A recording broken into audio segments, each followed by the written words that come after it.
So it was basically, this autobiographical script, but kind of written in the style of some of the stuff I'd been doing as a writer for hire, written like a thriller. 5, 6, 7. In 4, damn it! Look at me! 1, 2, 3, 4. 1, 2, 3, 4. Damien Chazelle Whiplash.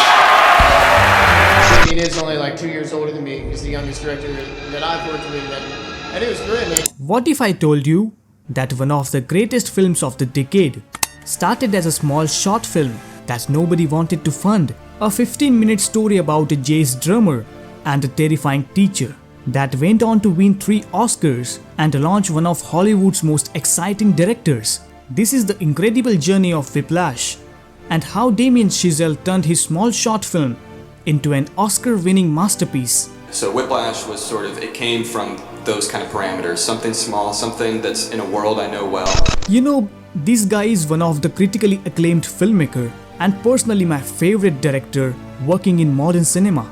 But before making Babylon, First Man and La La Land, he is the unknown young filmmaker. A guy who dreamed of becoming drummer, not a film director. He grew up in Princeton, studied filmmaking at Harvard, and spent years trying to make a name for himself. That's why, just for understanding his filmmaking potential, he made his first film named Guy and Madeline on a Park Bench.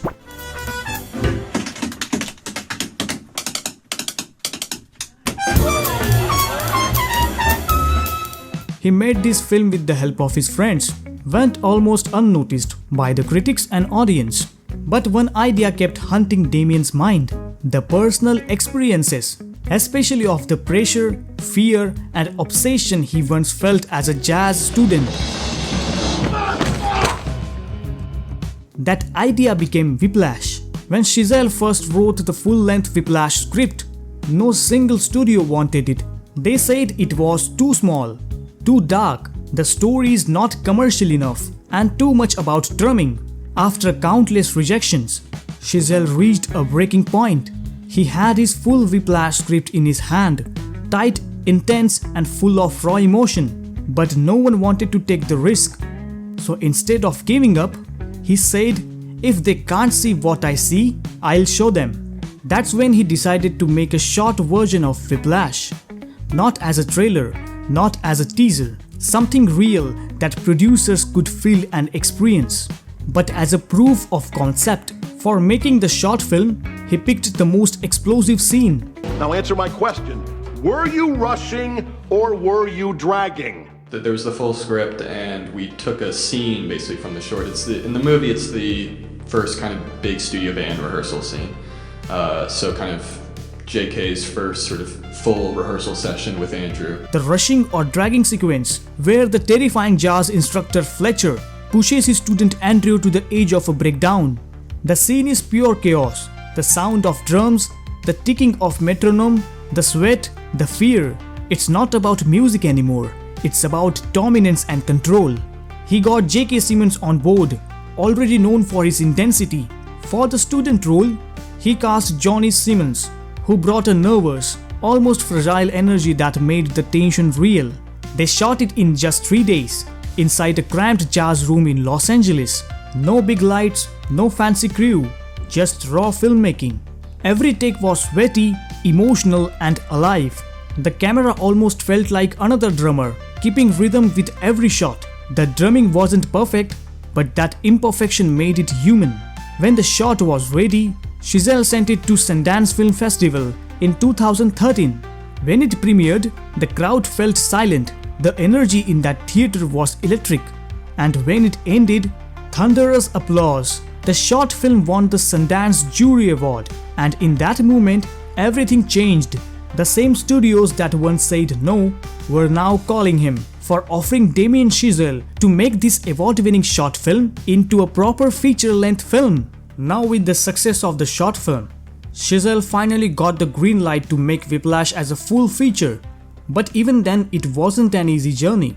He had a tight budget of just $3.3 million and tight schedule of only 19 days to shoot entire movie. During the process of casting, he brought back J.K. Simmons.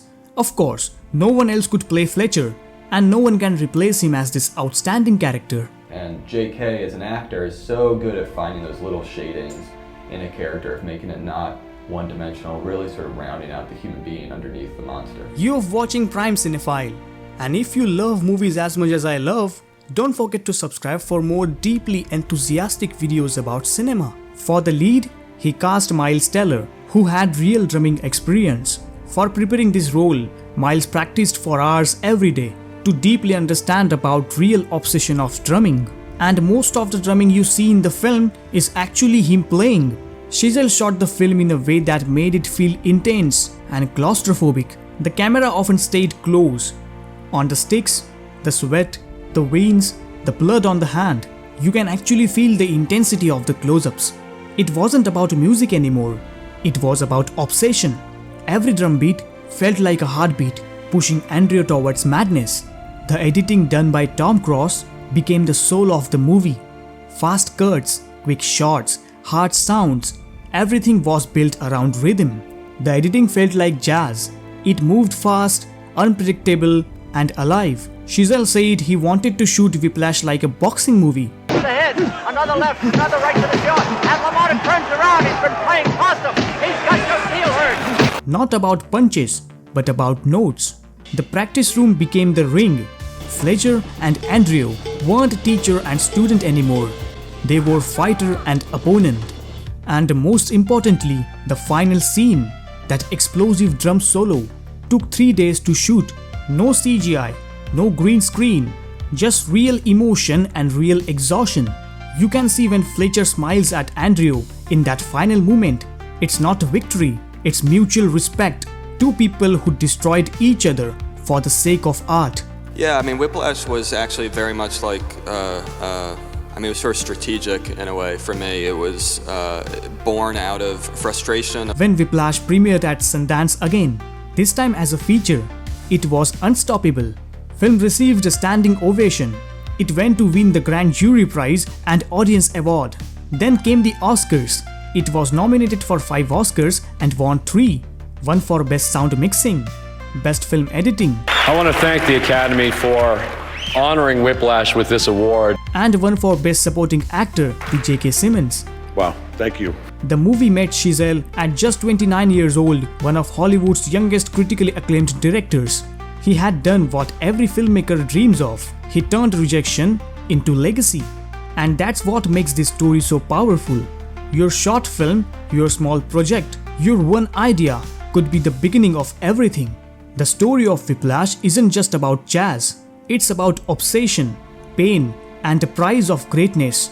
It's about how far someone can go to prove their worth, not to the world, but to themselves. Andrew isn't chasing fame.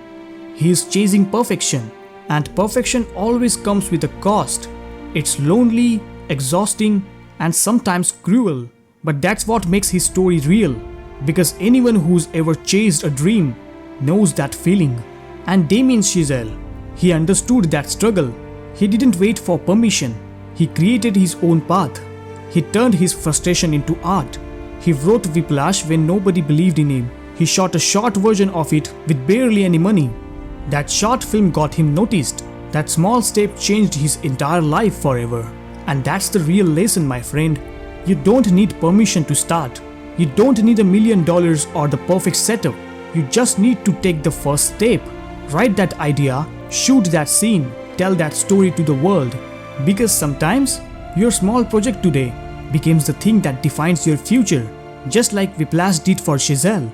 If you like this, don't forget to like, share and subscribe to Prime Cinephile.